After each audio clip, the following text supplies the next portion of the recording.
Hi guys! Welcome back to my channel. So, I'm the Gandam Vlog, si Lola dito nagkuhan pa. Tinakpan ko kasi masilaw eh. So guys, ang aking share ngayon is trending to guys sa Facebook guys. May isang vlogger na nagpangamba talaga guys sa mga OFW sa mga balikbayan boxes. Kasi may nabili siya ng 5,000 na balikbayan box na hindi na dumating or hindi na deliver sa lugar. So nakita ko rin sa isang news na marami talagang balikbayan box na hindi na deliver guys sa mga lugar, no? May nakita ko ngayon may isang ali na siya nag-claim sa parang relatives na ata yun. So yan lang guys, siguro guys, hindi natin hindi tayo magkuhan sa isang vlogger na yun na masakit makita, kasi may isang vlogger din yun na nagsalita siya ng kuhan ba, siguro sa reaction at saka siguro na kuhan, siyempre ako nakuhan man na nangamba man ako nga sana hindi lang ako or tayo dapat safe yung pagdala or pag-deliver ng ating mga boxes, di ba? Mag-comment lang tayo doon sa isang vlogger na sikat na hindi masakit pa sa kanya. Hindi tayo mag-iwan ng masamang salita sa isang tao natin, no? Bagkus pa nga magwan tayo magpasalamat sa kanya, kasi kundi dahil sa kanya hindi natin alam na yan pala ang nangyayari, di ba? At least na nalaman natin na ganyan pala ang nangyayari guys, na binibinta yung boxes na hindi na deliver o hindi na doon na deliver sa lugar.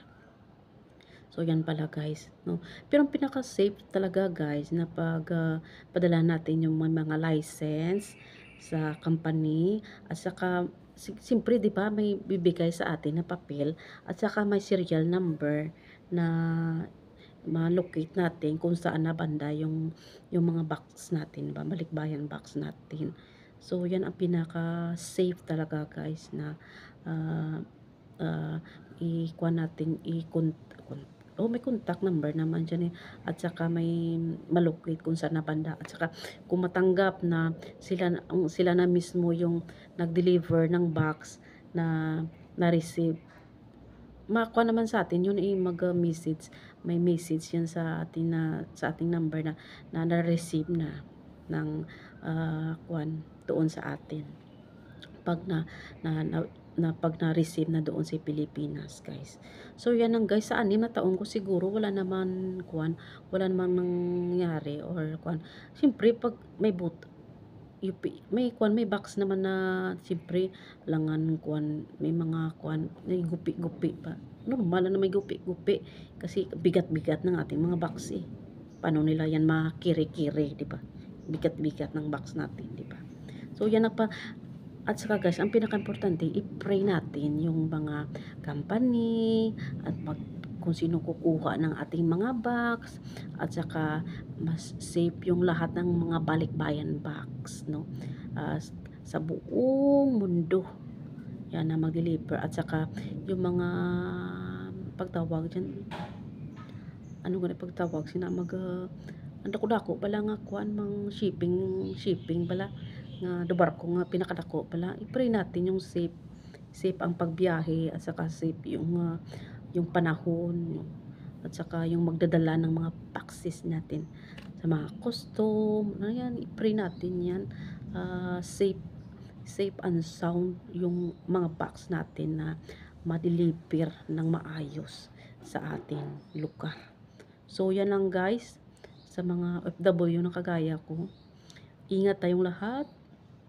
Tatalpuwa ko pa. Ingat tayong lahat at go lang. At saka totoo naman na dugo at pawis yung paglagay nating mga sulod dito, sulod sa atong mga box, di pa. Grabe yung kabasa-basa ilok mo, pati ang imo nga hita, gabara basa-basa tungod sa kainit, gapilit-pilit pa. Tutuod yan talaga guys. Pilit-pilit pa. May mga dyan, mga sale, mga offer dito. Yan ang grabe yung namin dito guys. Saka kahit $1 lang yan guys. Tayo, okay, magpasalamat tayo sa mga relatives natin or nanay, tatay natin or kuya, ate. Magbigay ng mga kuwan diyan, mga mapagtawag diyan, magbigay ng sabon, magpasalamat tayo. Kahit isang sabon lang ibigay sa iyo guys, magpasalamat tayo guys. Kasi dugo at pawis talaga guys yung puhunan ng mga OFW.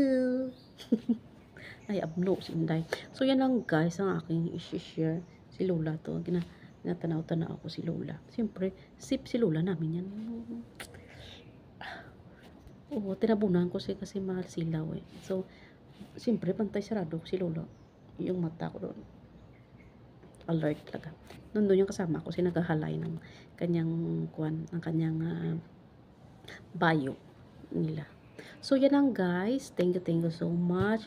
Ang keep on praying sa mga OFW, sa mga balikbayan boxes natin guys. At saka sa mga, siyempre, pray natin yung mga bumubuhat at saka nag-deliver ng ating mga balikbayan boxes. O, at siyempre, bigyan din natin ng kahit pang ulam-ulam, ulam-ulam lang or pang snack na mag-deliver ng ating mga boxes. So, yan lang guys. Thank you so much sa mga kaibigan, sa mga OFW natin dyan. Good luck at sa mga real hero na mga balikbayan, mga OFW pala. Thank you so much. Bye, bye, bye.